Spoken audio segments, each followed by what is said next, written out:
Okay, students, this is the chapter called Pushkar, written by two foreigners. Their names are Hugh and Colin Ganser. They are celebrated travelers, and now they are around 80 years old, quite old. They have been writing travel articles since 1974. So, this is one article of Pushkar. It is actually, Pushkar is the name of the lake, Jayashta Pushkar Lake. So this story takes place in Rajasthan. So it says here that in the long blue evening of autumn is the time when we just have the evening, daytime going and evening coming, when the moon begins to flatten for the brightest night of the year, the tribes start to move. So here we are talking about four tribes: Raikas, Gujars, Lohars and Bhils. These are the four tribes, and each of them try to get there to the Pushkar lake and the grounds and the land around the Pushkar. They try to get there. So actually, what is this happening here?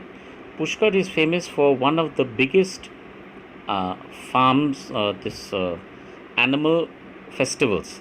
It is a Mela, Pushkar Mela, and people all through the year wait in Rajasthan for this time when they all get to Pushkar.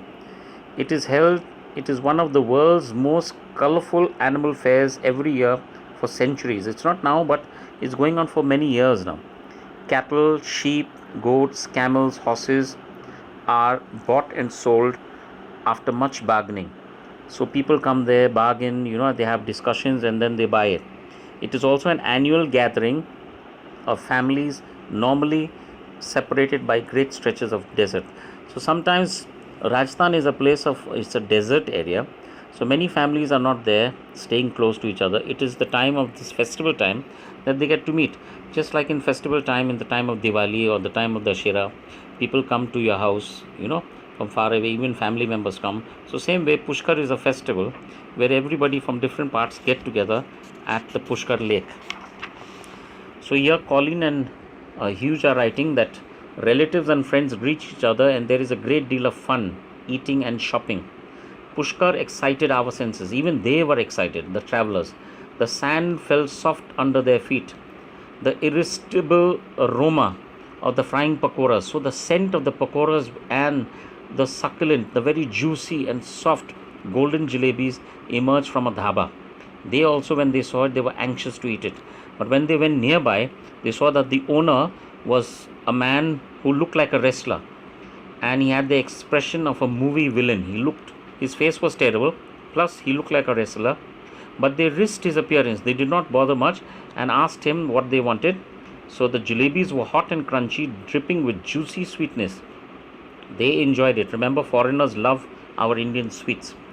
So they themselves are saying that while they were walking around, they clicked a tourist also who was sitting on a camel, looking rather nervous. In front of the camel, a man lay near a sharp pile of long-handed pitchforks called chowkni.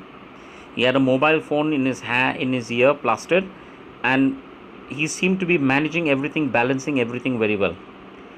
Then the travelers drifted through the crowd, cheered at the camel races. So here in Pushkar, besides buying and selling of animals, they have lots of games. Camel racing is one, and turban tying. The pagri, tying of the pagri on the thing, is a competition also.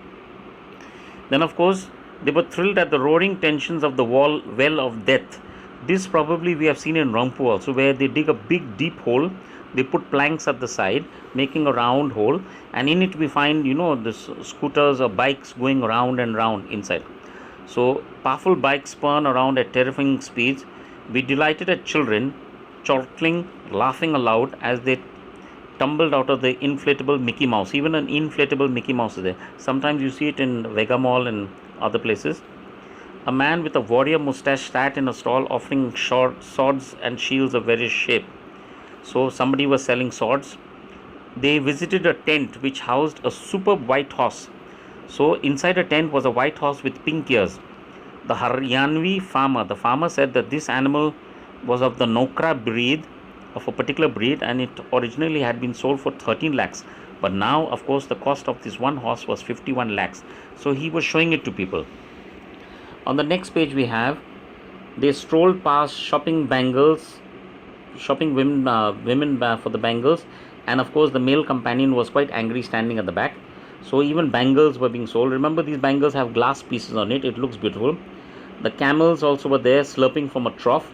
A trough is a wooden structure or a cemented structure which is water, having water for animals. It was only then we noticed that the lightning shadows, when we realized we had been the whole day. So they did not realize how time had passed.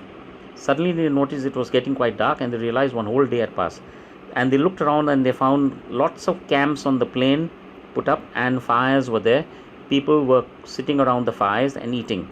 And while they walked around, even the village folk looked up at them, smiled, and offered to share their meal. Most desert people are very hospitable. They like to help. So these two people sat cross-legged around a fire made of soft sheepskin rugs and ember-baked rotla bread. They were eating bread with curry of crisp desert vegetable. We drank rich white chas. Now chas is actually made from buttermilk. What is buttermilk? Normally when we take the cream and we turn it, we get butter. The water which is left is called buttermilk. So that was churned with spices and herbs.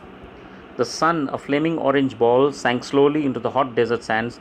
The night was silvered with moonlight as we slept. So they went to sleep because now it was quite thin. And remember, deserts become very cold at night. They rose before dawn. Just before the sun could come up, they rose and merged into a river of people flowing towards the lake. So this is what happens. Like normally we have Chhat Puja when people go early in the morning to the riverside. Okay, so the same thing. Just before the sun could come up, people were all going to the lake. There were humans moving for almost an hour. So the two travelers, what they happened, they managed to get onto a flat roof of a lakeside building.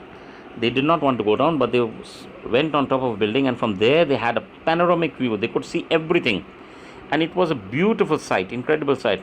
On three sides of the Jayashta Pushkar lake, metallic in the pre-dawn light. The light was just coming slightly, and they were looking at it.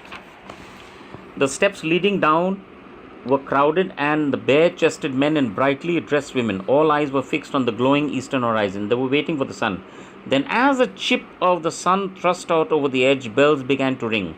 So as they saw a little bit of the sun, just one line, then the bells began to ring, and the women plunged into the water and threw flowers into the lake. It was the time for puja, welcoming the dawn. Soon a flowing carpet of pink rose petals spread out from the beginning bathing ghats across the water. So just as people do puja, that they had done the same thing. That night, while the great glow of the full moon shimmered on the surface, we stood on our terrace and looked out over the lake. Slowly, pilgrims carried the lamps to the water's edge and set them afloat on the lake to the sound of lapping water and the scent of incense rising in the fragrant blue clouds. It was a beautiful ceremony of thanks for the year that had passed and hope for the year to come. So that night again, just in the later part when the evening, again puja was done, and there was a lot of incense is of course dhoop, you know that, and everywhere it was a beautiful thing. People were saying their prayers. We knew that when the dawn appeared, that the next day again morning came, most of the lamps would be flickered out, it would be out, and the caravans, the people who had come to the Pushkar lake, they would be returning back to their homes, waiting for the next time when they could come back again to Pushkar. It was a yearly thing. Every year people would come to Pushkar and enjoy this beautiful time. It was a time of festivity. It was a time of buying and selling of animals. It was a time of game. It was a time of meeting people, their family members. So this is what is written by Hughes and Colleen Ganser, two foreigners who on their travels to India had come to Pushkar and had seen this beautiful occasion.